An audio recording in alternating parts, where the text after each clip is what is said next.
Hello, bright soaps education में आपका स्वागत है। आज हम class 11 chemistry chapter number 3 classification of elements का डिस्कशन करेंगे।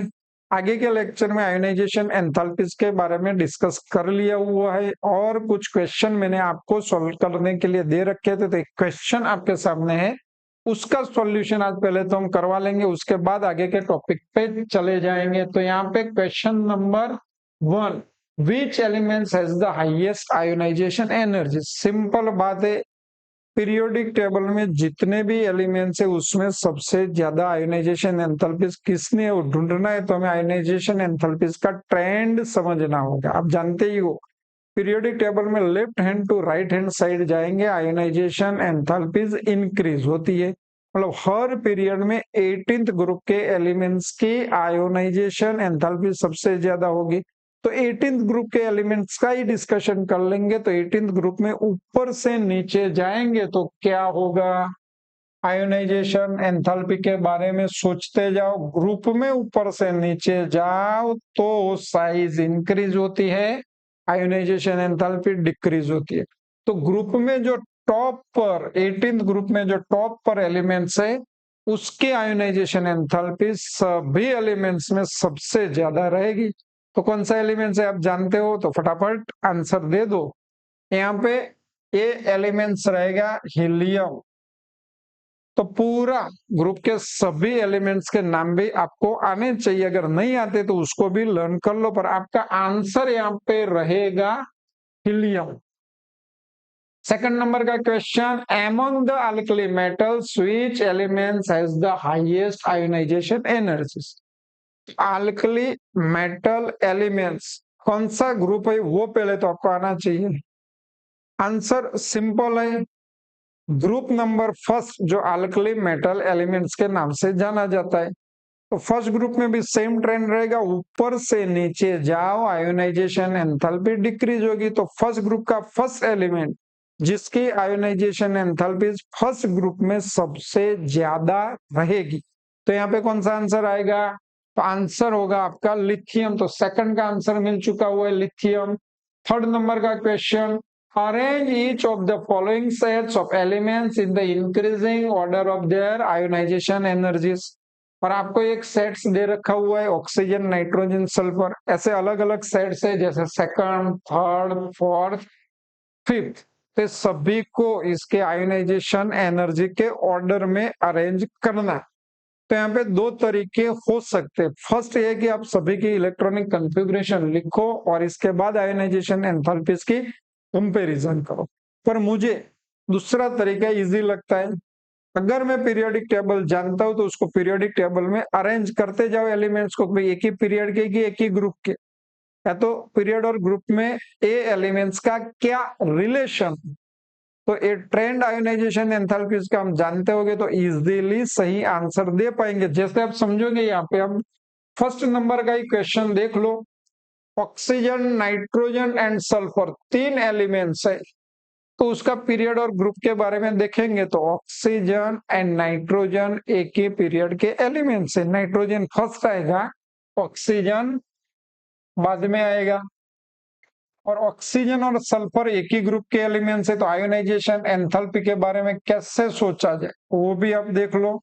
तो ट्रेंड्स हम जानते हैं, ग्रुप में आयोनाइजेशन एंथैल्पी क्या होती है, डिक्रीज होती है। तो ऑक्सीजन और सल्फर के बीच में क्या रिलेशन होगा, सल्फर की आयोनाइजेशन एंथैल्पी कम होगी, ऑक्सीजन की आयोनाइजेशन एंथैल्पी ज्यादा रहेगी, क्योंकि एक ही ग्रुप के एलिमेंट्स है, ऊपर से नीचे जाओगे आयोनाइजेशन एंथैल्पी डिक्रीज रहेगी। पीरियड का ट्रेंड्स क्या होता है, तो पीरियड में जब हम लेफ्ट टू राइट जाएंगे आयोनाइजेशन एंथैल्पी क्या होनी चाहिए, इंक्रीज होनी चाहिए। पर हम जानते हैं नाइट्रोजन की स्टेबल इलेक्ट्रॉनिक कॉन्फ़िगरेशन की वजह से नाइट्रोजन की आयोनाइजेशन एंथैल्पी जो ऑक्सीजन से ज्यादा है, तो आपको ये आंसर मिल जाएगा। चलो सेकंड नंबर का क्वेश्चन देख लो, कार्बन, नाइट्रोजन, ऑक्सीजन कैसे सोल्व किया जाए। तो पीरियड देखेंगे तो तीनों एक ही पीरियड के एलिमेंट्स है, डायरेक्ट आंसर में लिख सकता हूं। तो लेफ्ट टू राइट जाएंगे तो कार्बन सबसे पहले आ रहा है तो उसकी साइज सबसे बड़ी होगी, तो कार्बन की आयोनाइजेशन एंथैल्पी सबसे कम रहेगी।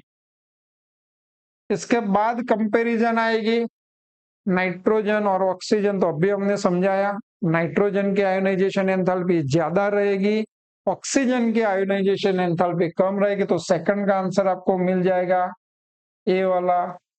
थर्ड सेट के बारे में डिस्कस कर लेते हैं, लिथियम, बेरिलियम एंड सोडियम। तो इसको ग्रुप और पीरियड में अरेंज करते जाएंगे तो ऐसा होगा कि लिथियम एंड बेरिलियम एक ही पीरियड के एलिमेंट्स, कौन से एक ही पीरियड के, और सोडियम और लिथियम एक ही ग्रुप के एलिमेंट्स है। तो ग्रुप में आयोनाइजेशन एंथैल्पीज डिक्रीज होती है, तो एक तो आंसर मुझे मिल चुका हुआ है कि सोडियम की आयोनाइजेशन एंथैल्पी कम होगी, लिथियम की आयोनाइजेशन एंथैल्पी ज्यादा रहेगी।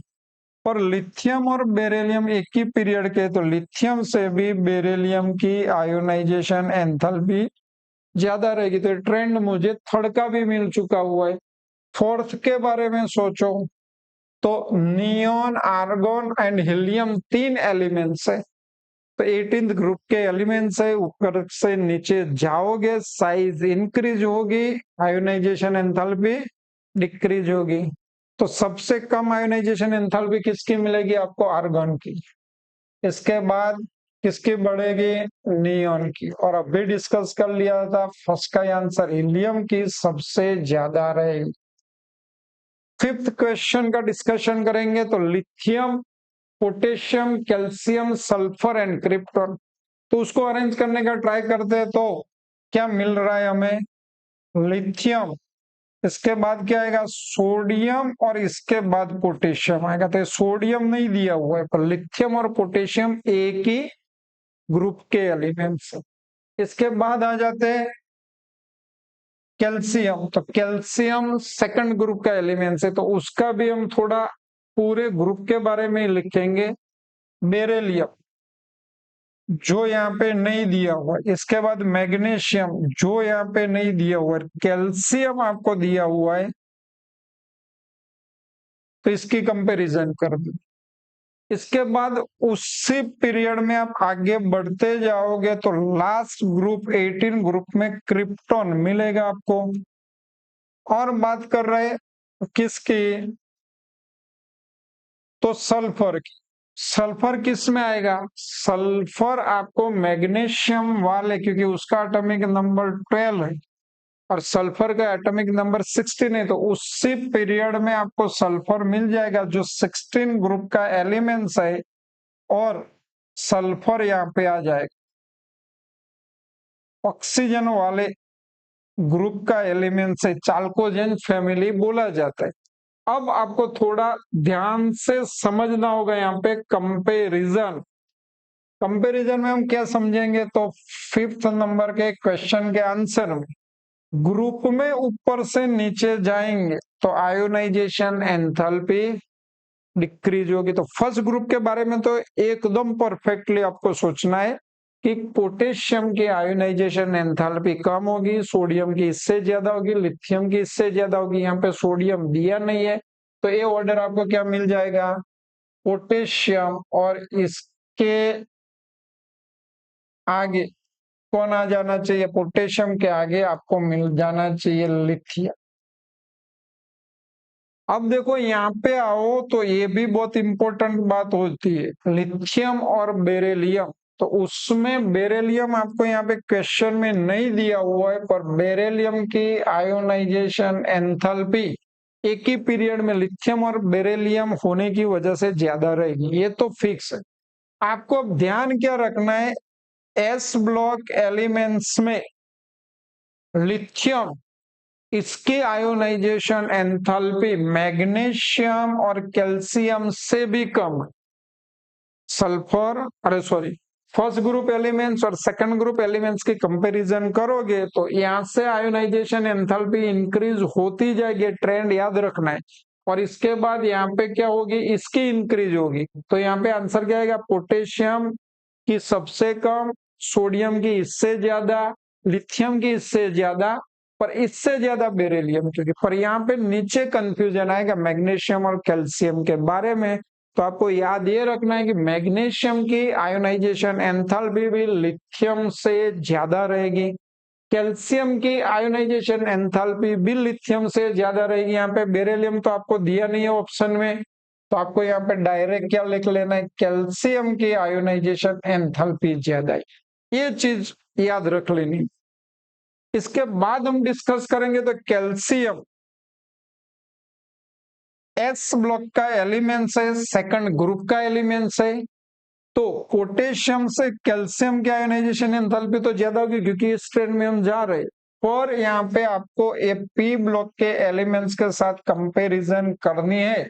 तो ये आपका first period hydrogen helium, second period, third period and fourth period.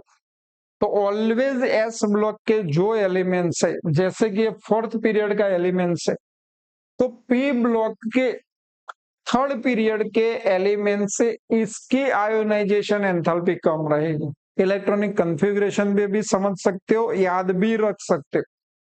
Fourth period के एस ब्लॉक के एलिमेंट्स मोस्टली इसको याद रखो, कैल्शियम से यहाँ पे सल्फर, और सल्फर के बाद कौन आता है, क्लोरीन की आयोनाइजेशन एंथैल्पी ज्यादा रहेगी। सेम में मैग्नीशियम से किसकी, ऑक्सीजन और फ्लोरीन की आयोनाइजेशन एंथैल्पी ज्यादा रहेगी। तो एस ब्लॉक एलिमेंट्स का जो पीरियड है उसके पी ब्लॉक एलिमेंट्स के ऊपर वाले पीरियड के एलिमेंट्स की आयोनाइजेशन एंथैल्पी ज्यादा रहेगी। तो यहाँ पे हमें सल्फर का डिस्कशन करना था, तो सल्फर की आयोनाइजेशन एंथैल्पी ज्यादा होगी।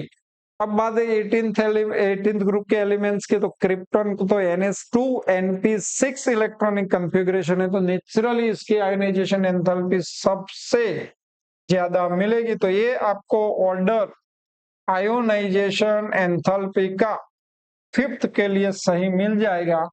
Potassium, lithium, calcium, sulphur and krypton, जो मैंने बोला वो पॉइंट याद रखोगे तो ए टाइप के क्वेश्चन आपका इजी हो जाएंगे। तो यहाँ पे आंसर देख लेते हैं, सभी के आंसर आपके सामने है। तो ये आंसर कैसा है वो भी हमने डिस्कस कर लिया। Next, out of sodium and magnesium which has the higher second ionization energy and why। ये बहुत सारे क्वेश्चन बार बार रिपीट हो रहे, फिर भी सॉल्व करेंगे।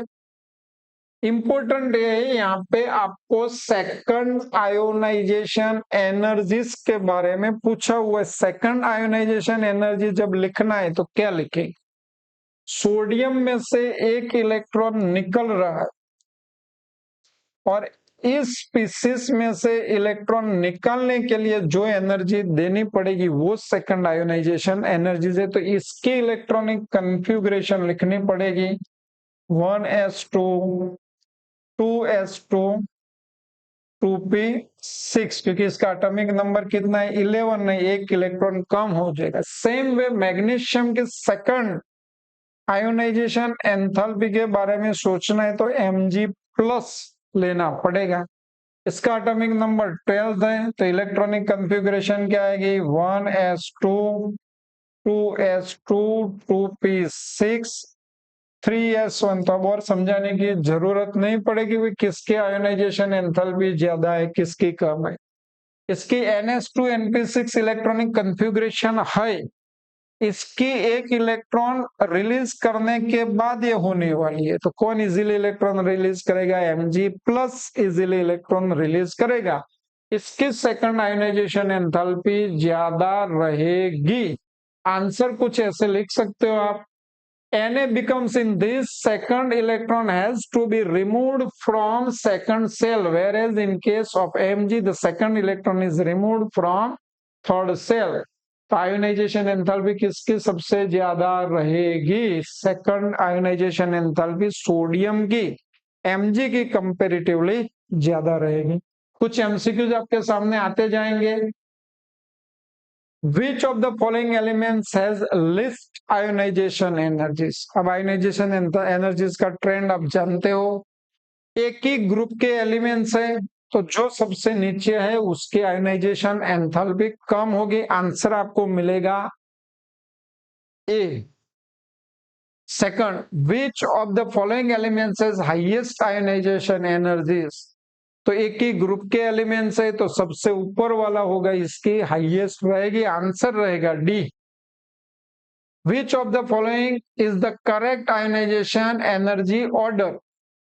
आयोनाइजेशन एनर्जी का सही ऑर्डर आपको ढूंढना है। तो आप जानते हो ग्रुप में ऊपर से नीचे जाओ, आयोनाइजेशन एनर्जी डिक्रीज होती है। यहाँ पे स्टार्ट सब में सोडियम से हो रहा है तो सोडियम की आयोनाइजेशन एंथैल्पी सबसे ज्यादा रहेगी।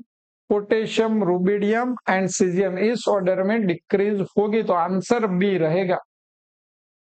विच of the following elements has highest ionization energy? Mg2 plus, Mg plus, Na plus and F minus. तो आपको क्या सोचना है यहाँ पे? तो आयोनाइजेशन एंथैल्पी में देखो तो ये तीनों आइसो इलेक्ट्रॉनिक है, F minus, Na plus, Mg2 plus. तो इसमें तीनों में साइज किसकी कम रहेगी? Mg2 प्लस की साइज सबसे कम रहेगी। पर ये दोनों की बात करेंगे तो अभी हमने डिस्कस कर लिया कि which of the following elements has the highest ionization energies. तो Mg2 प्लस की इलेक्ट्रॉनिक कंफिगरेशन देखो तो NH2 NP6 हो जाते, तो इसमें से इलेक्ट्रॉन इजीली रिमूव नहीं होगा। तो आंसर आपका आएगा ए।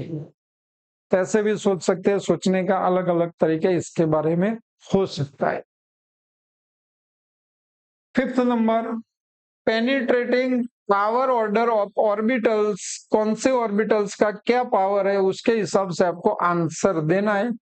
तो पेनिट्रेटिंग पावर के बारे में हम जान चुके। एस ऑर्बिटल्स के सबसे ज्यादा SP-D-F इस ऑर्डर में रहेगा। तो आंसर आपका ए आएगा, SP-D-F इस ऑर्डर में। यहाँ पे सिंबल देखना है साइज, नहीं तो कंफ्यूजन रहेगा जल्दबाजी में। Next, ionization order of ionization enthalpy order of NOF Ne। तो ये आपको खुद डिसाइड करना होगा कि भाई आयोनाइजेशन एंथैल्पी का ऑर्डर क्या हो सकता है। तो Ne का तो सबसे ज्यादा रहेगा और सभी एक ही पीरियड के एलिमेंट्स है और एक ही पीरियड्स के एलिमेंट्स में लेफ्ट टू राइट जाओगे आयोनाइजेशन एंथैल्पी इंक्रीज होगी। तो Ne के बाद फ्लोरीन आएगा और एक्सेप्शन केस में नाइट्रोजन एंड ऑक्सीजन। तो आंसर आपका सी रहेगा।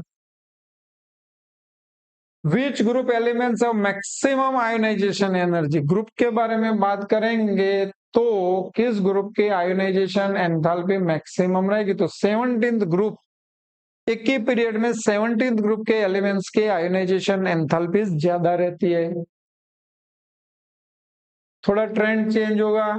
सिंपल क्वेश्चन है, इन पीरियड्स आयोनाइजेशन एनर्जीज क्या हो सकती है? Increase, decrease, first increase then decrease, first decrease then increase. तो आंसर ये रहेगा सेकंड।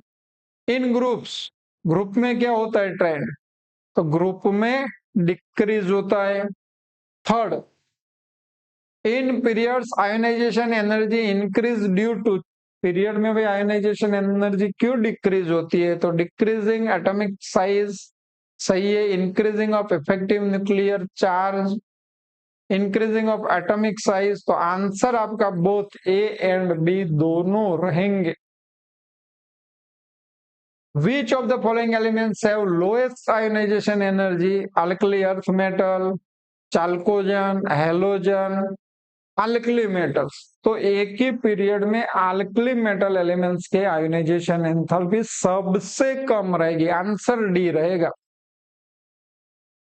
ये आप जानते हो, रीजन आपको खुद डिसाइड करना होगा। बार बार हमने बोल रखा हुआ है इसका आंसर। तो यहाँ पे आंसर कौन सा रहेगा सोच के बताओ। आंसर बी रहेगा।